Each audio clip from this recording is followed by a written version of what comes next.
Dzina la Tate ndi la Mwana ndi la Mzimu Woyera. Amen. Salimo yathu, chilimbi chathu tsiku la lero chikuti muyimirire ndi kukweza mitu yanu chifukwa chipulumutso chanu chayandikira. Chipulumutso chathu chayandikiradi, Mesiya wayandikiradi.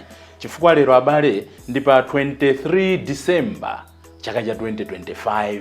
Ndikulandireni abale ndi alongo pano pa Tiyankhuleni Ambuye, liwu limene timatsegula mitima yathu, makutu athu, maganizo athu kuti Ambuye lowani mwa ife ndipo mutitume, mutipatse, mutidalitse ndipo mutipatse mtendere. Mawu athu oyamba akuchokera m'buku la mneneri Malaki 3 ndi 1 kulekeza 4, tiwerenganso 23 kulekeza 24. Amene akutiwerengera mawu oyamba ndi admin Felix Likubwe kuchokera ku St. Joseph Parish, Diocese ya Charlotte, North Carolina, mdziko la United States of America. Monga ndanenera salimo yathu 25, mavesi 4 kulekeza 8 komanso 10 kenaka 14. Chilimbi chake chikuti muzayimirire ndi kukweza mitu yanu chifukwa chipulumutso chanu chayandikira. Ndipo lero tikusinkhasinkha zakubadwa kwa Yohane Mbatizi. Mawu athu akuchokera mu Uthenga Wabwino monga adalembera Luka mutu wa 1 ndi 57 kulekeza 66. Amene akutiwerengera mawu a mthenga woyera komanso kutigawira mawu ndi Reverend Father Francis Damaseke kuchokera ku St. Peter and Paul Natenje Parish mu Archdiocese ya Lilongwe. Tiyeninso abale ndi alongo tisinkhe limodzi. Mawu oyamba. Chauta wamphamvu zonse akunena kuti ndidzatuma wamthenga wanga kuti akandikonzere njira.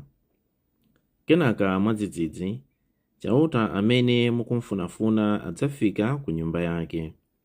Wamthenga wa chipangano amene mukumuyembekeza suyu akubwera. Kodi ndani adzatha kupirira pa tsiku la kubwera kwake? Kodi ndani adzatha kulimbikira iye akadzafika? Pakuti adzakhala ngati moto wa misiri pa ng'anjo, ndiponso ngati sopo wa munthu wochapa. Adzachita kukhalira pansi ngati misiri wa pa ng'anjo woyeretsa siliva, ndipo adzayeretsa Alevi monga amayeretsera golide ndi siliva, mpaka kuti azidzapereka nsembe zoyenera kwa Chauta. Choncho nsembe za Yuda ndi za Yerusalemu zidzakondweretsa Chauta, monga zidaliri masiku amakedzana. Koma lisadafike tsiku lalikulu loopsa la Chauta, ndidzakutumizirani mneneri Eliya. Iyeyo adzayanjanitsa atate ndi ana awo, ana ndi atate awo, kuopa kuti ndingadzabwere kudzatemberera dziko lanu kuti liwonongeke. Mawu a Ambuye. Tithokoze Mulungu.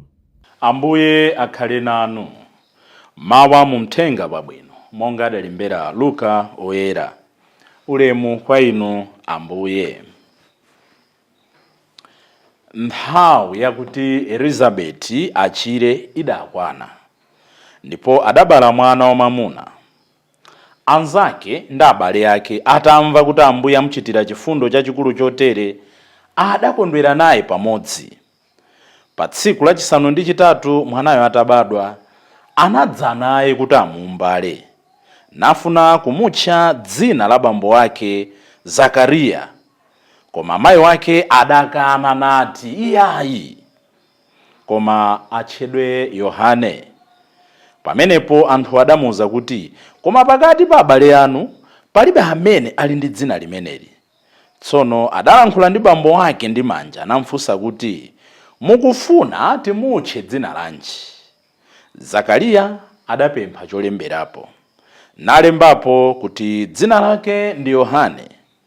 Anthu onsewo adazizwa. Pomwepo Zakariya adathanso kuyankhula, nayamba kutamanda Mulungu. Anzawo onse aja adagwidwa ndi mantha, ndipo mbiri ya zimenezi idawanda kudera lonse la mapiri a ku Yudeya. Anthu onse amene ankazimva ankazilingalira mu mtima mwawo ndi kumadzifunsafunsa kuti kodi mwana ameneyu adzakhala munthu otani, pakuti zinkachita kuonekeratu kuti Ambuye anali naye. Mthenga wa Ambuye. Ulemu kwa inu Ambuye Yesu Khristu. Pakati pathu pali zichewa zambiri, ziyankhulo zambiri, kapena miyambi yambiri imene imafotokoza za nthawi. Ena amatero kuti nthawi makobidi, time is money. Kusonyeza kuti ngati tikugwiritsa bwino ntchito nthawi timapindula mmoyo mwathu. Enanso amatero kuti nthawi nkachitsiru, kuti ngati nthawi tikuyiseweretsa timadzalira imadzatiseka. Ena popitiriza amati masiku adatsutsana mwali nkhani yokhayokhayo ya nthawi, kuti lero utha umachita matukutuku, koma popita pa nthawi namwali amakula, amafwifwa, amasanduka kalamba, nkumati awadzulo anali anthu. Enanso amatero kuti masiku kapena tinene kuti nthawi imathera kuchitseko. Kodi nkhani yathu lero pamene tikukondwerera kubadwa kwa Yohane Mbatizi, amene Father Eliseo ajatiuza kuti sitingalandire Ambuye Yesu tisanalandire Yohane Mbatizi, akuti sitingalandire kulapa, sitingadziyeretse mu mtima tisanamve liwu lonena kuti ndidziyeretse. Kodi suja timatero akatolika kuti tisense muyerembe Ambuye alowemo. Nditu kukamba za nthawi chifukwa chani? Mawu athu mu Uthenga Wabwino ayamba nkunena kuti nthawi yake itafika yoti Elizabeti akhale ndi mwana, kuti mwanayo adabadwa. Nchifukwa chani? Olembawo sadanene mmene amanenera nthawi zonse akamafotokoza za kubadwa kwa anthu, kuti kubadwa kwa Yohane kudatere, mayi yake, bambo yake anali wakuti, adangonena kuti nthawi yake itafika. Kutanthauza kuti abale, nthawi imafika. Tikumbukire kumene Elizabeti ndi Zakariya akuchokera. Anali osabereka, analandira chitonzo nthawi yayitali, koma nthawi imafika. Nthawi imafika. Mawu awo azitilimbitsa mtima. Tilipo anthu ena amene tikuona ngati nthawi ikuchedwa, nthawi yoti tikhale promoted ikuchedwa, nthawi yoti tichiritsidwe ikuchedwa, nthawi yoti tikwatire ikuchedwa, nthawi yoti tikwatiwe ikuchedwa, nthawi yoti Ambuye atimvere, Ambuye ativomereze. Mujati manenera ukatolika kuti Ambuye mutimvere, Ambuye mutivomereze. Nthawi yoti Ambuye ativomereze ikuchedwa. Elizabeth ndi Zakariya akunena kuti ine ndimakonda dzina la Chiyuda la Elizabeth kuti Elisheba. Elisheba akunena kuti nthawi imafika. Sadachite kuitokosa, nchifukwa yake amanena kuti chikapya sichilira ntoso. Nthawi imafika, tentizidekha. Pangatalike, pangafupike, Ambuye adzayankha, Ambuye adzatidalitsa, Ambuye adzatitonthoza, Ambuye adzatipatsa zimene tikusowa. It may not be in our generation, it may not be in our time, koma believe you me, nthawi imafika. Nthawi imafika yoti mulowe mboma, nthawi imafika yoti muchoke mboma, nthawi imafika yoti titumikire. Oko anthu atayika mablogo oyotani, nthawi ikafika yafika. Oko anthu atanena kuti ndinosaphunzira, nthawi yafika yafika. Oko anthu atanena kuti mmadedwa chotani, nthawi ikafika yafika. Tizimuza Ambuye kuti ndionetseni nthawi yoyenera moyo mwanga. So ndikubadwa kwa Yohane ndimafuna tilingalire maphunziro atatu kapena anayi awa. Choyambirira, makolo akewa amene akuti amalandira chitonzo chifukwa analibe mphatso ya mwana. Chinthu chimodzi chimene sanasiye kuchita Elisheba komanso Zakariya, they kept serving God. As you wait for the Lord, keep serving. Keep doing what is right. We have different longings. Tili nazo zolakalaka zokhumba zambiri mmoyo uno. Mulungu asanandalitse munthu, Mulungu asanatiyendere, Mulungu asanatipatse chimene mtima wathu kulakalaka, nthawi zina pamakhala ngati pali silence. Mukumbukire nkhani ya Sarah, mayi ake a Isaki. Panapita nthawi yayitali. Kumbukirani kubadwa kwa Jacobo, mayi ake Rebeka anakhala nthawi yayitali akudikirira. Tikumbukire kubadwa kwa Samueli, mayi ake Hana anadikira nthawi yayitali. Inu ndine, as we wait, let us model after Zechariah and Elisheba. They kept working. Samadandaula. Mwa munthu nkudandaula kunalipo, koma samadaleso akumana nawo, ife tilibe mwana, ife. ndipo akuti analowa nkumatumikira Zakariya monga wansembe wina aliyense. As you wait for your time, ena adasiye nkupemphera komwe, ine ndapemphera mokwanira, ine ndatumikira mokwanira. Keep working, keep asking, be patient. Chachiwiri, pay attention to what God speaks to you in the temple. Zakariya mmene anali nyumba ya chauta anali ndi liwu lodekha kumvetsera. Mulungu amatha kuyankhula pena paliponse, Mulungu atha kuyankhula kugwiritsa ntchito china chilichonse, koma amatiyankhula mwapaderadera pamene tisonkhana m'nyumba yake. Salimo 84 imanena kuti nkokoma Ambuye kumakhala m'nyumba yanu. Tsiku limodzi lipambana masiku zikwi kwina kulikonse.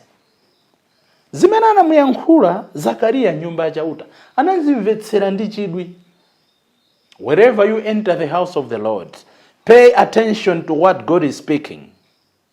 Don't go to church just to pass time. Kuti kungopita church basi kuti nanga ndi nthawi, aliyense mmudzi muno wapita ku church, aliyense pakhomo pano wapita ku church, nanenso ndipite 9 koloko 10 koloko tibwerako.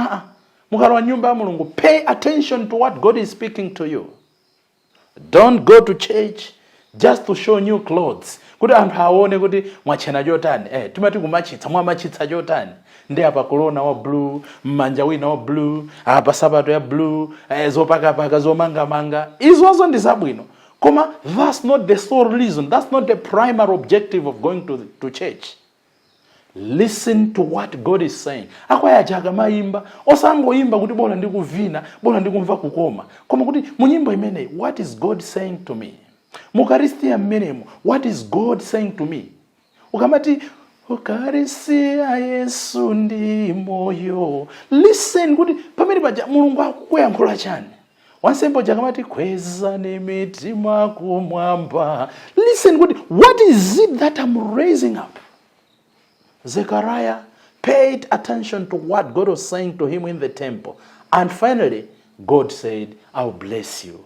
It could be God had been saying, ndikudalitsa. Koma sitimamvetsera kuti Mulungu akuyankhula chani. Tisaiwale kuti nyumba yaikulu tsono ndi mitima yathuyi. Do we have time kumamvetsera nyumba yathuyi? Timanena kuti Ambuye lowani muntima mwanga, Ambuye lowani. Do we really allow him? Pachatu buku la Chivumbulutso amanena kuti akugogoda. Kodi tikumtsegulira? Phunziro lachitatu. When God is preparing us for great things, he would mute us. Nthawi zina Mulungu akamati konzekeretsa zinthu zazikulu, amatitseka pakamwa. Koma ambiri Mulunguyo amatikhala kuti watiuza kuti tadekha. Ndife timangolubwa. Some of us timaluza madalitso because we are too loud and noisy. We don't allow God to work wonders. Work silently.